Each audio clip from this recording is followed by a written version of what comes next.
결혼 서약하고 난 다음 순서가 결혼 예물 교환 순서가 있습니다. 그 결혼 예물을 서로 교환하게 되는데 보통 결혼 예물을 뭘로 하는가요? 결혼 반지 또는 시계 이런 것들 하는데 결혼 반지를 서로 교환하게 되는 것은 무슨 의미가 있을까? 언약의 증표겠죠. 이 신랑과 신부가 한 가정을 이루고 살게 된다.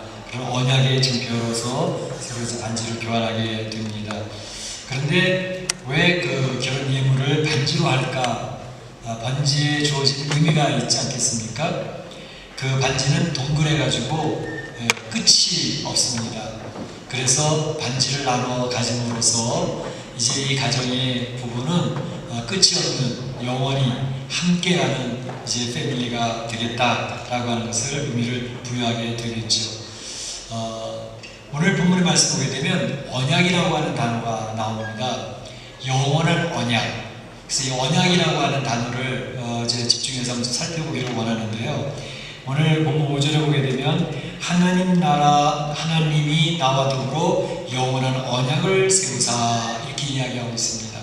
저희가 이제 사무엘하를 쭉 살펴보았고 이제 마지막 23장, 24장 이제 딱 둘을 남기고 있는데 하나님께서는 바로 다윗에게 영원한 언약 세웠음을 이제 기억하게 하시는 것을 볼 수가 있습니다. 이 언약이라는 게 굉장히 중요합니다. 언약하면 여러분들 머릿속에 떠오르는 첫 번째 그림은 어떤 그림입니까? 아마도 아브라함을 떠올리시게 될 것 같아요. 하나님이 아브라함과 언약을 맺지 않으십니까?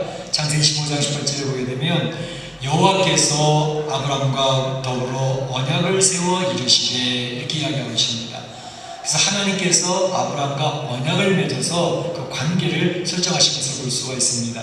그런데 이 언약이라고 하는 단어가 히브리어로는 베리스라고 하는 단어를 쓰고 있는데 그 단어 뜻이 뭐냐 하면 쪼개어진다 라는 그런 뜻입니다. 쪼개다 그런 뜻이 그 안에 있습니다. 그런데 이 언약을 하면서 하나님께서 이제 15장 17절을 보게 되면 이 아브라함이 하나님과 언약을 하면서 제물을 드리지 않습니까? 그래서 암소와 염소 또는 양, 이 제물들을 가운데를 쫙 쪼개가지고 이렇게 드립니다. 그런데 그 쪼개진 제물 사이로 창세기 15장 17절을 보게 되면 타는 횃불이 쪼갠 고기 사이로 지나더라 이렇게 되어져 있습니다. 그래서 하나님과 아브라함이 언약관계가 맺어졌다라는 것을 표시를 이렇게 하셨던 것이죠.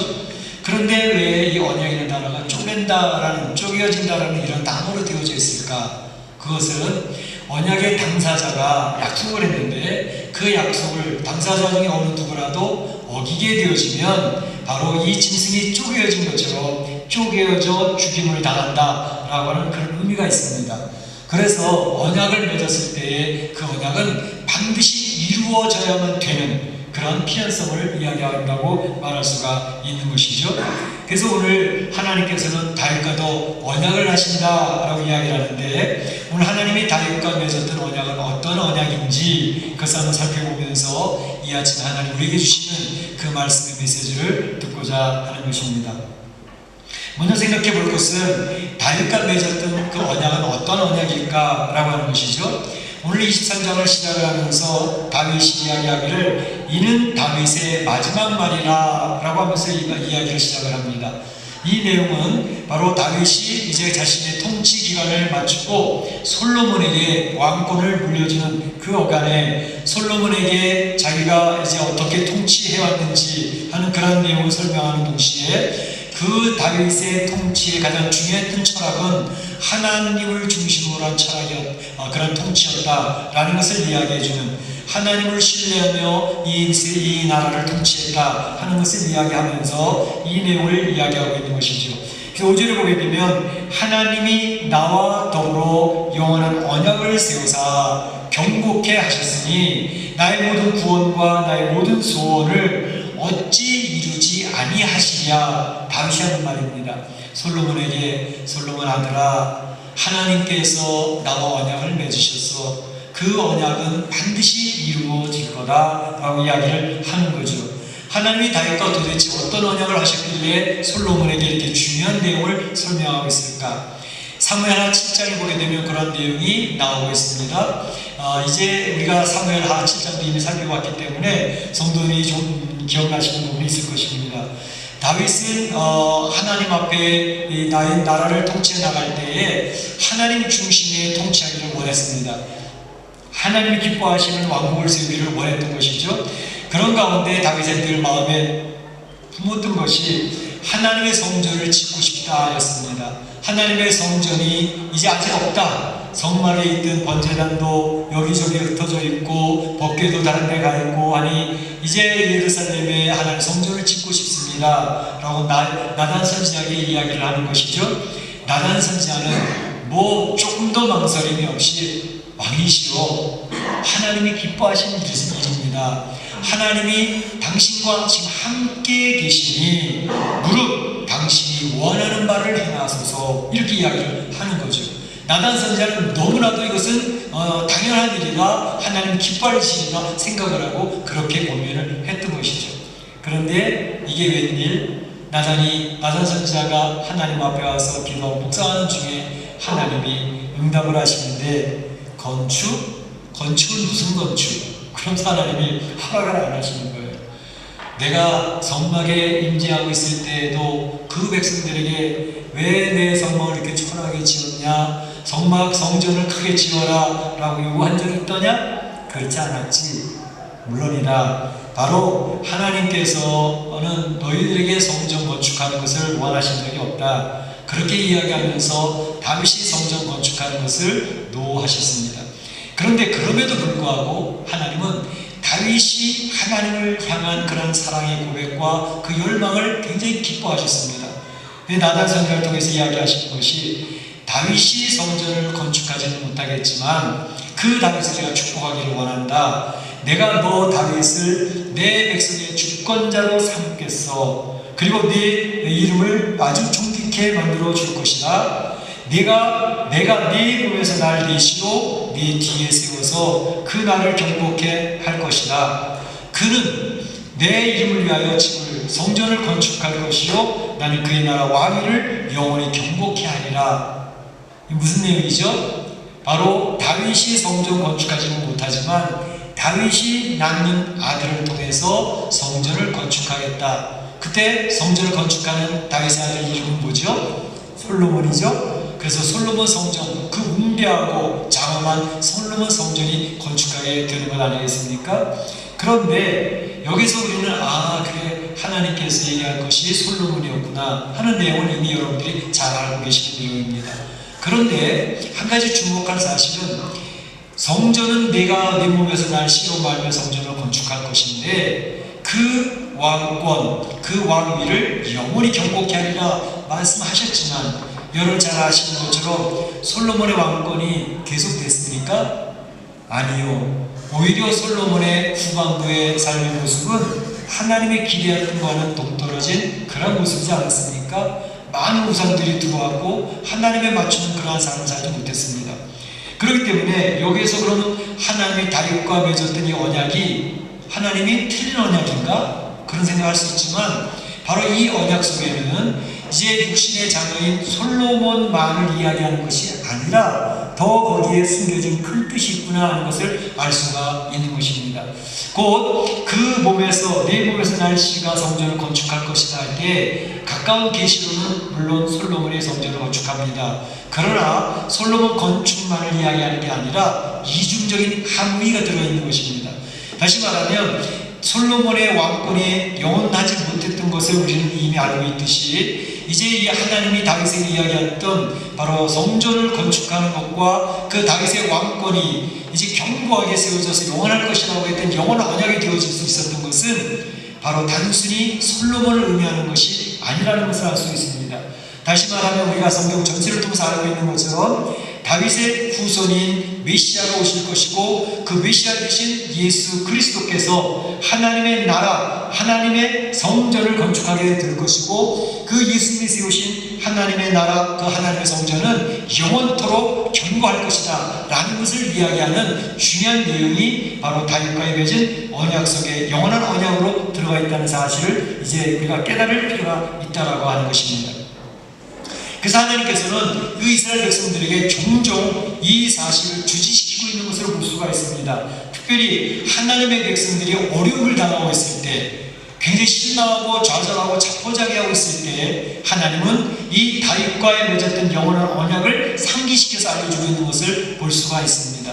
요즘 저희가 새벽 기도 시간에 에스겔서를 살펴보고 있습니다. 에스겔을 살펴보게 되면 에스겔에 대한 내용을 여러분 잘 아시는 것처럼 에스겔은 제2차 포로 때 바벨론에 끌려와서 바벨론에서 이스라엘의 장래에 대해서 예언하고 있던 선지자입니다. 그런데 이 전반부에는 시드기야 왕에 의해서 이 나라가 멸망할 것이라는 사실을 계속 예언을 하고 있다가 에스겔서 후반부로 넘어가서는 이제 이 이스라엘 나라가 멸망했고, 그래서 바벨론의 포로로 끌려와서 산집어서 5년이 지나고 10년이 지나고 시간의 세월이 흘러감에 따라 바벨론 포로로 끌려와서 살고 있는 그 유다 백성들이 완전히 낙심하고 낭망하고 좌절에 빠져있는 그런 상태였습니다.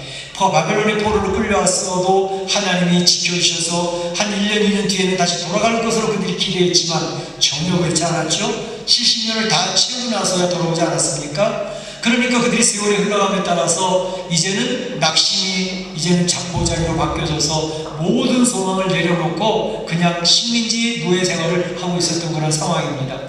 그때 에스겔 선지자는 그 이스라엘 백성들을 향해서 선포하는 내용이 바로 요 다윗의 영원한 언약을 다시 언급하면서 그들을 격려하고 소망을 베풀어주고 있는 내용을 볼 수가 있습니다.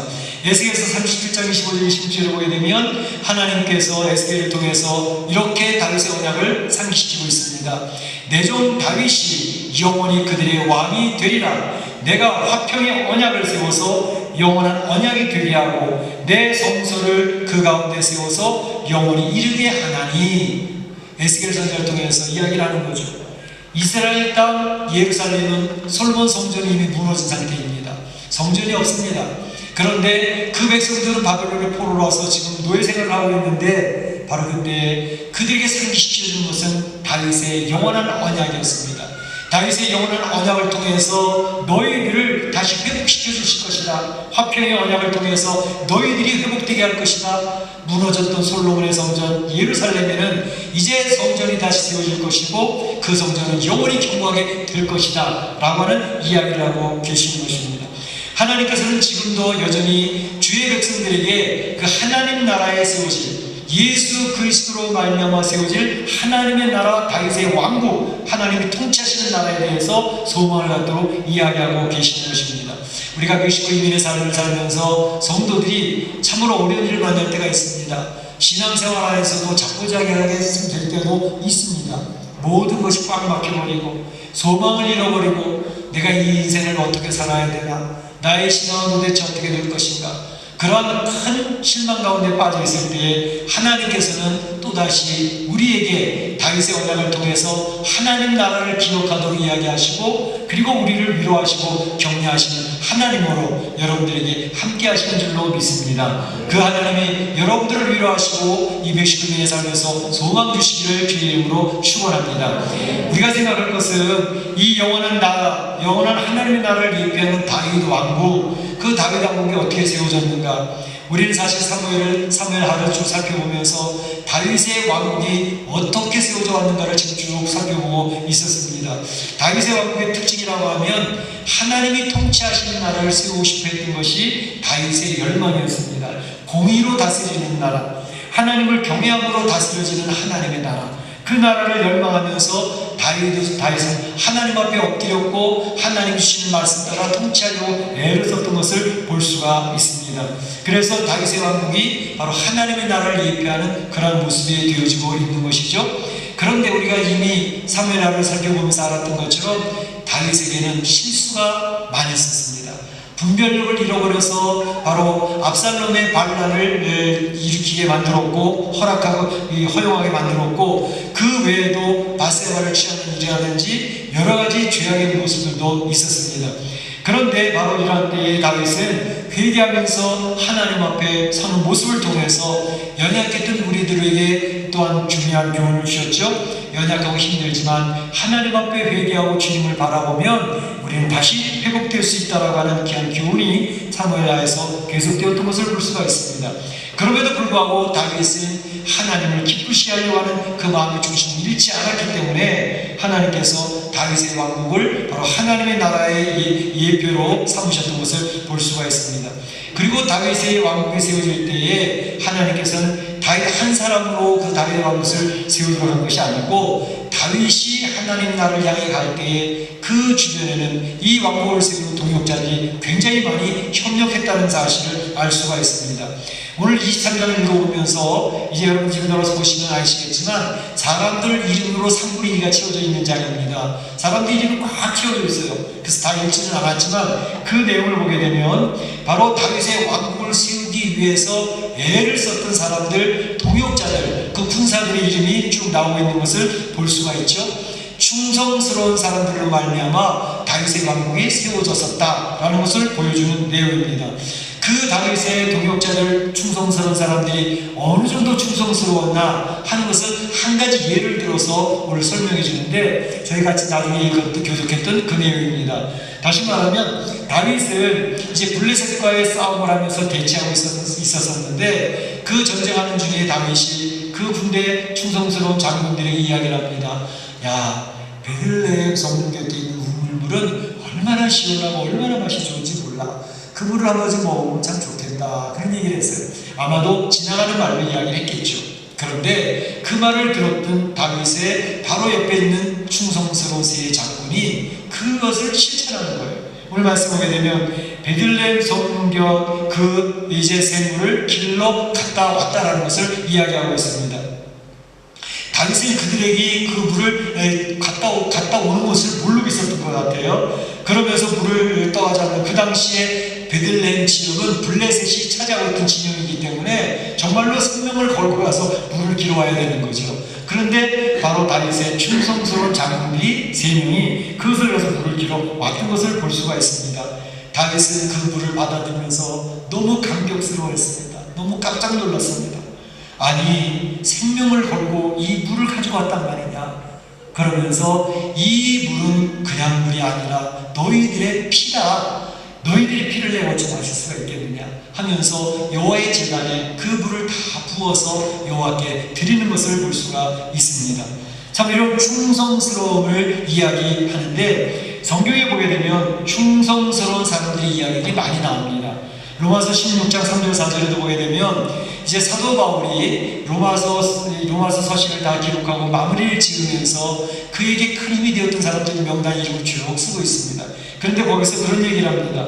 브리스길라와 아굴라에게 문안하라. 그래서 로마 교회 성도들에게 브리스길라와 아굴라가 귀한 인물이었다는 것을 이야기합니다. 그들은 내 목숨, 사도 바울이죠. 사도 바울의 목숨을 위하여 자기들의 목숨까지도 내놓았나니 이방인들의 모든 교회도 그들에게 감사하느니라. 이렇게 이야기를 하고 있는 것을 볼 수가 있습니다. 바로 이런 모습을 통해서 이제 하나님 앞에 충성스러운 모습을 보였던 그런 모습을 설명하고 있는데 바로 다윗의 장군들이 다윗 개인에게 충성을 한 것일까? 저는 그렇게 생각하지 않습니다. 다윗 개인에게 충성하기보다는 바로 하나님 앞에 충성을 다하고 있는 다윗을 바라보면서 그들의 충성스러움은 바로 하나님을 향한 충성스러움이었습니다. 하나님 앞에 충성하는 사람들 옆에는 충성스러운 동역자들이 생긴다는 것이죠. 바로 우리 성도들이 하나님 앞에 충성하는 모습이 보여지게 될 때에 우리 성도들 주변에는 충성스러운 좋은 사람들이 같이 붙여지게 되는 것을 볼 수가 있습니다. 하나님께서 그렇게 역사를 하십니다. 하나님 앞에 충성스러운 성도들 곁에는 나도 모르는 사이에 충성스러운 사람들이 옆에 붙게 되는 거죠. 그런 충성스러운 사람들과 같이 인생을 살아간다면 그 인생이 얼마나 멋지고 얼마나 좋은 열매들을 만연해질 수가 있겠습니까? 우리 사랑하는 성도들이 주변에 이런 충성스러운 사람들이 많이 생기기를 주의 이름으로 축복합니다. 축원합니다. 바로 이러할 때에 이 사도 바울은 디모데에게 그것을 이야기하고 있습니다. 디모데가 당시에 이제 에베소 교회를 목회하고 있을 때인데 디모데후서 사도 바울이 순교하기 바로 직전에 써보낸 이제 두 번째 편지입니다. 디모데에게 이렇게 얘기를 합니다. 디모데야, 하나님의 사역들을 충성스러운 사람들에게 부탁해라. 그럼 그 충성스러운 사람들은 또 다른 충성스러운 사람들과 연결이 되어진단다. 이 얘기를 하면서 우리는 예수님의 좋은 군사가 되자라고 사도 바울이 디모데에게 권유하고 있는 모습을 볼 수가 있습니다. 바로 고난을 함께 받자. 그러면 하나님 나라에서 하나님의 기억하고 미소를 짓게 된단다. 그런 이야기를 하고 있는 것을 볼 수가 있죠. 충성스러운 사람들에게는 충성스러운 사람들이 생긴다는 그런 귀한 교훈을 다윗이 이야기해주고 있고, 그런 충성스러운 사람들을 통해서 다윗 왕국이 세워졌다라는 것을 이야기하고 있습니다. 마지막으로 한 가지 더 볼 것은, 말씀드린 것처럼 23장에는 사람들의 이름이 3분의 2가 쫙 기록이 되어져 있는데 다 읽지는 않았습니다. 8절부터 39절까지 그 군사들의 이름 명단이 쫙 나와 있습니다. 우리는 낯설고 별 익숙하지 않은 이름들인데 하나님은 그 이름 하나하나를 다 기억하시고 성경에 기록해 놓으셨다는 사실입니다. 8절에서 12절까지는 첫 번째 세 용사를 기록하고 있고, 23절, 23절까지는 두 번째 그룹의 세 장군의 이름을 기록을 하고 있고, 또 24절에서 39절까지는 30명의 용사들의 이름을 기록을 하고 있는 것을 볼 수가 있습니다. 그런데 이 이름이 다시 한번 반복해서 기록되는 것이 역대상 11장에 똑같은 이름이 기록되어져 있습니다. 물론 한 16명 정도가 이제 빠지고 들어오고 그런 것들이 있는데, 이 역대상은 바벨론 포로 70년 생활을 다 마치고 와서 기록했던 성경입니다. 그러니까 바벨론 포로 생활 다 끝나고 난 다음에 하나님은 여전히 그 충성스러운 사람들의 이름을 기록을 해서 그 백성들이 기억하기를 원했던 것을 볼 수가 있죠. 그래서 오늘 말씀을 보게 되면 이 사람들의 이름이 하나씩 다 기록이 되어지고 있는데, 그런데 중요한 내용 하나는 이 세 장군의 이름을 기록을 하는 가운데에 특별히 두 번째 그 세 장군의 이름을 기록하면서 요압의 동생이었던 아비새의 이름과 또 분하야 시위대장의 이름이 기록되어져 있는데, 한 명의 이름은 스킵하고 지나가고 있어요. 기록하지 않고 지나가고 있는 것을 볼 수가 있습니다. 성경학자들이 이 사람이 도대체 누굴까? 분명히 세 명의 용사라고 했는데 장군 두 사람 이름은 기록을 했는데 장군 한 사람 이름은 기록을 안 했어요.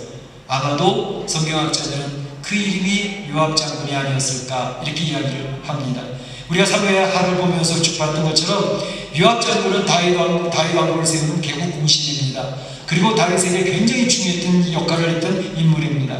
그런데 아는 것처럼 요압 장군은 다윗 왕을 되게 힘들게 했습니다. 항명죄도 많이 범했습니다. 야, 그 사울의 장군 죽이면 안 돼. 그들과 같이 포용하면서 나라를 통합시켜야지. 그 죽이면 안 돼. 그때가 죽여버렸잖아요. 아브넬 장군도 죽여버리고, 나중에 자기의 아들 압살롬이 반역을 했지만 그래도 국률이 여겨줘라. 압살롬을 죽이지 않으면 좋겠다 라고 얘기했는데 요압은 가서 칼을 쳐서 죽여버리지 않았습니까? 이런 모습을 보면서 아마도 항명죄, 그리고 이 사람은 나중에 솔로몬의 왕이 되었었을 때에 솔로몬에게 반역을 했던 이제 아도니아가 있습니다. 아도니아 편에 섰다가 반역죄로 결국 솔로몬에 의해서 처형이 되어집니다. 그러니까 아마도 이 사람은 바벨론 포로에 와서 적었던 그 장군들의 이름 명단에서 이름이 빠진 것 같습니다. 뿐만 아니라 30명의 명단의 이름을 기록하는데도 거기에 아히도벨의 아들 엘리암, 오늘 23장에는 아히도벨의 아들 엘리암의 이름이 기록되어 있습니다. 그런데 엘리암이라는 사람은 누구냐면 바세바의 아버지입니다. 아히도벨이 다윗 왕에게 반역을 했던 한 가지 측면을 우리가 살펴봤죠. 아마도 자기 딸을 힘들게 했던, 자기 손녀를 힘들게 했던 다윗 왕 편에 설 수가 없다. 그래서 아히도벨이 아마도 압살롬 편에 서서, 반역군 편에 서서 책사의 노릇을 하지 않았겠나, 그런 얘기 말씀드리지 않았습니까? 그래서 이 사람이 이름이 역대상에는 그 이름이 빠져버렸습니다. 그래서 명단이 지어져 있는 것을 보면서 참으로 안타까움을 금할 수가 없는데, 이제 디모데 후서에 보게 되면 끝까지 함께 가지 못한 그 사람의 이름을 사도 바울도 기록하고 있는 것을 볼 수가 있습니다. 디모데 전서 사도 바울이 감옥에 있을 때는 함께 있었던 사람입니다. 근데 디모데 후서 제 2차 투어에 되어져서 사도 바울이 힘들 때에는 이 사람이 떠나버렸습니다. 그 사람의 이름을 사도 바울이 기록하고 기억하게 합니다. 데마라는 사람은 이 세상을 사랑하여 나 바울을 버리고 데살로니가로 갔고, 이렇게 얘기하고 있습니다. 데마라는 사람은 1차 투옥 때까지 아주 충성스러운 모습으로 헌신했던 사람같이 보이는데 2차 투옥 때는 세상을 사랑했다 했습니다. 그 사람 나름대로 무슨 이유가 있었겠죠. 그 사람 이야기를 들어보면 그럴 만한 분명 별명거리가 있었을 것입니다. 그런데 그럼에도 불구하고 세상을 살아가요 바울을 떠나버렸다 이렇게 얘기를 하고 있습니다. 안타까운 일들입니다. 끝까지 충성을 했었으면 좋았을 텐데 그러지 못했다는 것입니다. 그런가 하면 이 명단 가운데 특이한 사람 중에 하나가 마지막까지 다윗과 함께 했던 용사들이 이름이 쫙 기록되어지는데 특별히 전혀 예상치 못했던 사람들의 이름이 들어가 있습니다. 그 이름은 이방 사람들의 이름입니다. 아니 다윗 왕국은 하나님의 적통 유대인들이 세운 나라가 아닌가? 그런데 어떻게 그 이름 가운데 이방인들의 이름이 들어가 있지? 오늘 나중에 보시면 찾아보시면 아시겠지만 그 용사들 이름 가운데 갈멜 사람, 이방 사람입니다. 심지어 아랍 사람의 이름이 들어가 있습니다. 암몬 사람, 이스라엘과 철천지 원수로 살았던 족속이 암몬 사람인데 그 암몬 사람들 중에서도 다윗에게 같이 협조하며 동역했던 장군이 있었던 것을 볼 수 있습니다. 햇사람, 가나안 족속이잖아요. 햇사람 장군, 우리아 장군이 그 이름이 들어가 있습니다. 이것을 보면서 충성스러웠던 사람들은 이방인 출신 중에도 얼마든지 있었구나 하는 것을 볼 수가 있는 것이죠. 그래서 다윗 왕국이 세워질 때에 다윗 왕국이 하나님 나라를 예표하는 것이라고 하면 하나님 나라의 구성원들이 어떻게 형성되어질까 하는 것도 여기서 보여주고 있다는 것입니다. 하나님 나라가 세워질 때 곧 예수 그리스도로 말미암아 세워지는 하나님의 나라, 하나님의 성전에는 바로 충성스러운 사람들로 세워지게 됩니다. 뿐만 아니라 그들은 유대 지파들이 바로 개무시했던 이방인 사람들, 우리와 같은 이방 사람들이 그 하늘나라의 구성원으로 들어가 있다는 사실을 이야기하고 있는 것을 볼 수가 있습니다.